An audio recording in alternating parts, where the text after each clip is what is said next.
Forget the promise of progress and understanding, for in the grim dark future there is only war.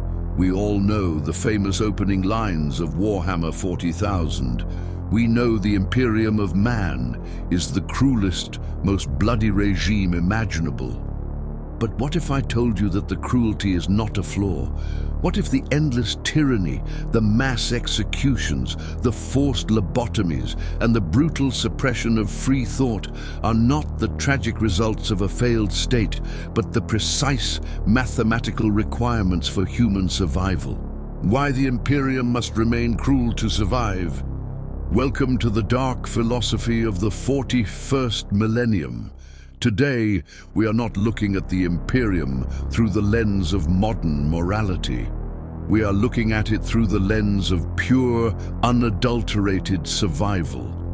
In a universe that actively wants to consume your soul, morality is a luxury humanity can no longer afford. Here are 5 philosophical reasons why the Imperium's cruelty is its only shield against extinction. Point number 1, the necessity of ignorance in the face of the primordial annihilator. In our reality, knowledge is power. Education and free thinking are the cornerstones of a civilized society. But in Warhammer 40K, the universe is governed by a fundamentally broken metaphysical law, the warp. The warp is a dimension of pure psychic energy, and it is shaped by the emotions and thoughts of sentient beings. Every hope, every dream, every ambition, and every lust feeds the ruinous powers. Chaos does not just feed on evil, it feeds on the very essence of human potential. Tzeentch feeds on the desire for change and progress. Slaanesh feeds on the pursuit of perfection and joy. If you allow a population to dream of a better tomorrow, you are opening a psychic doorway for demons to tear your reality apart. Therefore, the Imperium's suppression of knowledge is not just political control, it is an existential quarantine. To keep billions of citizens in grueling, mindless, repetitive labor is to starve the warp of complex emotional energy. A factory worker who only knows how to pull a lever for 18 hours a day, whose only emotion is a dull, exhausted devotion to the Emperor, does not generate the vibrant psychic waves that attract demons. The Imperium must enforce a dark age of the mind, because a renaissance of thought would trigger a psychic apocalypse. Ignorance is not slavery here. It is the armor that keeps humanity's soul intact. Point number 2, the sheer scale of the abyss requires total inhuman mobilization. Consider the enemies of humanity. The Tyranids are an extragalactic swarm of biological horrors that do not want to conquer, but to consume the very biomass of the galaxy. The Orcs are a genetically engineered, self-replicating fungal bioweapon that lives only for war. The Necrons are immortal, soulless machines wielding technology that makes gods look like children. You cannot negotiate with a Tyranid hive fleet. You cannot sign a peace treaty with a localized Orc war. The universe presents threats that are absolute. To fight absolute threats, you need absolute resources. The Imperium encompasses 1 million worlds. To defend them, it requires trillions of soldiers, unending rivers of promethium, and literal mountains of munitions. Human life is the only currency the Imperium has in infinite abundance.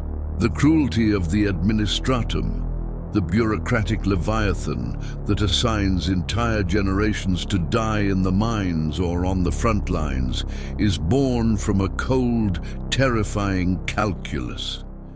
If one planet must be worked to death to supply the macro cannons of a fleet that stops a Tyranid splinter fleet from reaching a sector of 50 worlds, that trade is made.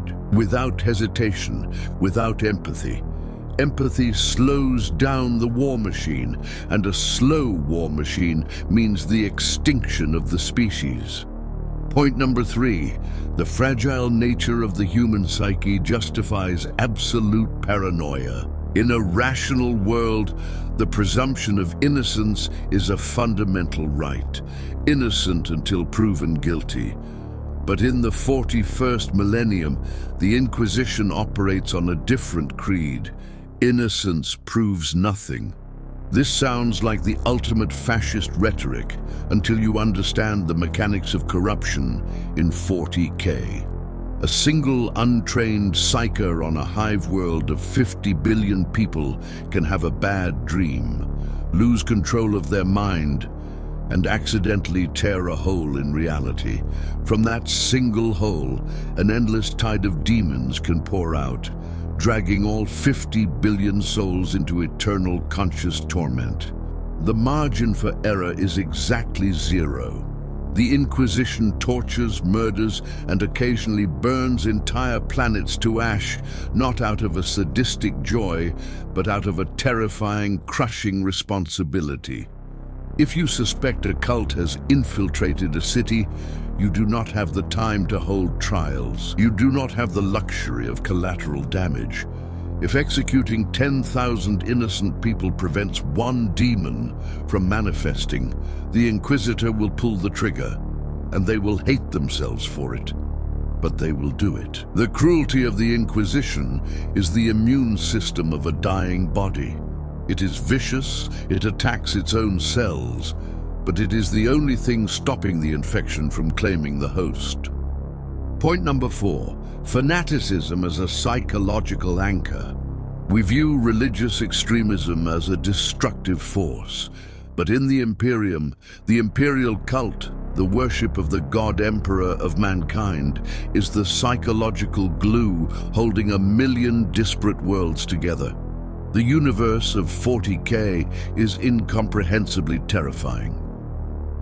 If a standard human being truly understood the nature of the warp or the scale of the Tyranid threat, they would go instantly, irreparably insane.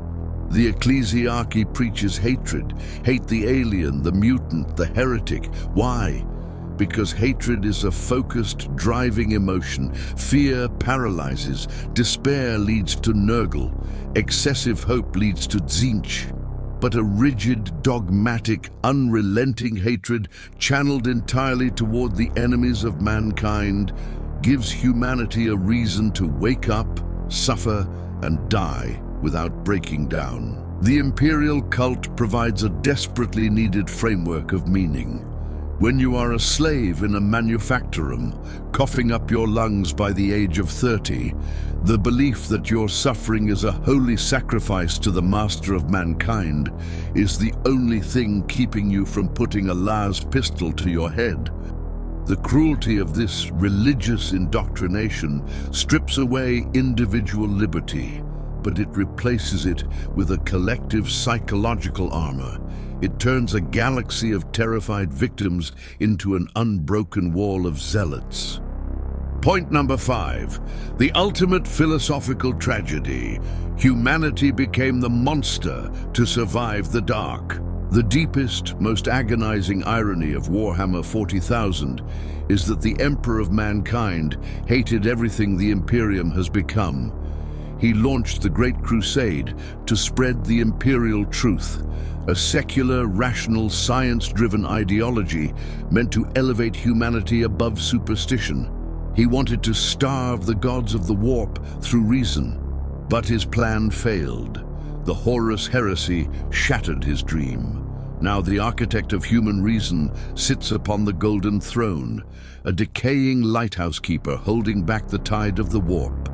And to keep the Astronomicon burning, the psychic beacon that allows human ships to navigate the galaxy, 1,000 psychers must be sacrificed to him every single day.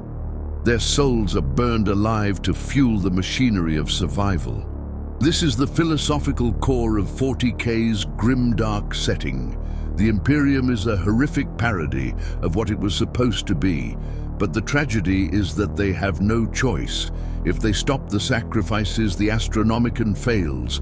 If the Astronomicon fails, the Imperium is split in the dark. Worlds starve, demons feast, humanity goes extinct. In the end, the Imperium of Man represents a philosophical nightmare, the victory of survival over humanity. To preserve the species, they had to sacrifice everything that made the species worth preserving. Love, compassion, art, freedom, and understanding were all placed on the altar and butchered. If you judge the Imperium by the standards of the 21st century, they are the greatest villains in fiction.